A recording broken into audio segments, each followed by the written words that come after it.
નમસ્કાર દર્શક મિત્રો, i7 ન્યૂઝ ગુજરાતીની સાથે હું છું આપની સાથે પાયલ બામણી। તો જોઈએ આજના મહત્વના સમાચારમાં।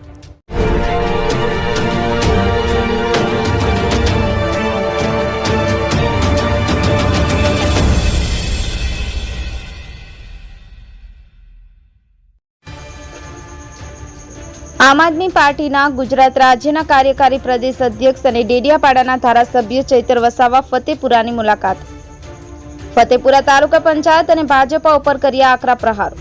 તારીખ 19 જુલાઈ 2024 શુક્રવારના રોજ સાંજના 6 વાગ્યાના અરસામાં ફતેપુરા તાલુકાના મુખ્ય મથક ફતેપુરા ખાતે આમ આદમી પાર્ટીના ગુજરાત રાજ્યના કાર્યકારી પ્રદેશ અધ્યક્ષ અને ડેડિયાપાડાના ધારાસભ્ય ચૈતર વસાવા ફતેપુરાની મુલાકાતે આવ્યા હતા। આ પ્રસંગે તેઓએ ફતેપુરા તાલુકા પંચાયત તેમજ ભાજપા ઉપર આકરા પ્રહારો કર્યા હતા। આમ આદમી પાર્ટીના ડેડિયાપાડાના ધારાસભ્ય ચૈતર વસાવા ફતેપુરા ખાતે આવી પહોંચતા ફતેપુરા તાલુકા કોંગ્રેસ સમિતિના તેમજ આમ આદમી પાર્ટીના હોદ્દેદારોએ તેઓનું ઉષ્માભેર સ્વાગત કર્યું હતું। તેઓની સાથે આમ આદમી પાર્ટીના ગુજરાત પ્રદેશ સંગઠન મંત્રી જયેશ સંઘાડા તેમજ દાહોદ લોકસભા આમ આદમી પાર્ટીના ઇન્ચાર્જ નરેશ બારિયા, તાલુકા કોંગ્રેસ સમિતિના કાર્યકારી પ્રમુખ સુભાષ પારગી તેમજ આમ આદમી પાર્ટીના રાકેશ બારિયા, જિજ્ઞાસાબેન પારગી, અલ્કેશ કિશોરી, ધનજી બામણિયા, વસંત તાવિયાડ, રમેશ મેડા, શૈલેષ ખાંગુડા, અલ્પેશ સારેલ, સફરાજ ગુડાલા, રમસુ હટીલા તેમજ ઝાલોદ વિધાનસભાના આમ આદમી પાર્ટીના ઉમેદવાર અનિલ ગરાસિયા તેમજ મોટી સંખ્યામાં ફતેપુરા વિધાનસભાના આમ આદમી પાર્ટીના તેમજ કોંગ્રેસ પાર્ટીના હોદ્દેદારો અને કાર્યકરો મોટી સંખ્યામાં ઉપસ્થિત રહ્યા હતા। સંવાદદાતા અલ્કેશ પારગી, i7 ન્યૂઝ ગુજરાતી, ફતેપુરા। આજની મીટિંગમાં અમારા તમામ પદાધિકારીઓ સાથે અમે ચર્ચા કરી છે। આવનારા દિવસોમાં જે પણ તાલુકા જિલ્લા પંચાયત હોય કે આ વિસ્તારની નગરપાલિકા પંચાયતોની ચૂંટણી હોય એમાં આવનાર દિવસે આમ આદમી પાર્ટી પૂરી મજબૂતાઈથી દરેક બેઠક ઉપર લડનારી છે। સાથે સાથે આ વિસ્તારની મુલાકાત દરમિયાન ઘણી ગંભીર બાબતો અમારા ધ્યાન પર આવી છે।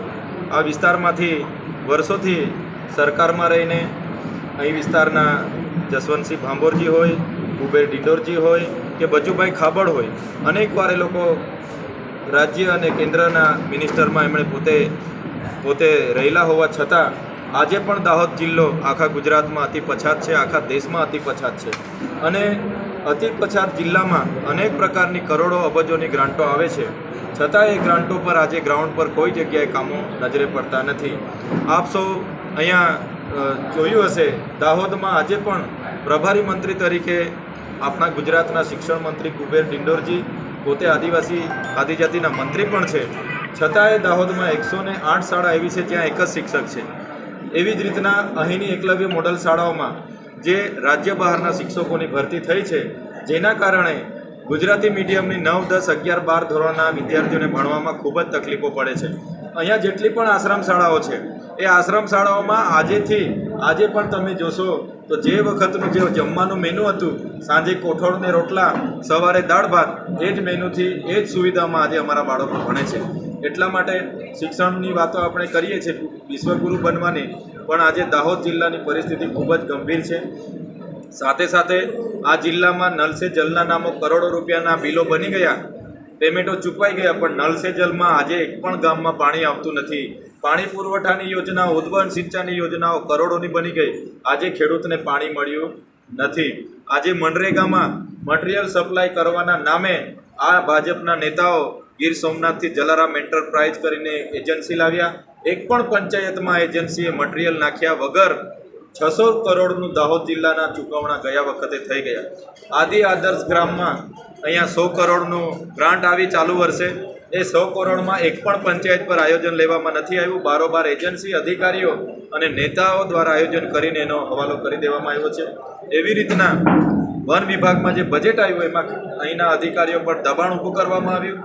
તો દાહોદ સામાજિક વનીકરણના નાયબ વન સંરક્ષણે હમણાં 3-4 દિવસ પહેલાં જ પોતાની સર્વિસ રિવોલ્વરથી આત્મહત્યા કરી લીધી। ગઈકાલે પણ એ જ ઓફિસના એક કર્મચારીએ આત્મહત્યા કરી લીધી અને એમણે એવું કીધું છે કે આ તમામ સ્થાનિક નેતાઓના દબાણને કારણે અમે દુષ્પ્રેરણાથી પ્રેરણાને લોકોએ આત્મહત્યા કરી। તો તમે વિચારી શકો કે દાહોદમાં કેટલો મોટો ભ્રષ્ટાચાર થાય છે.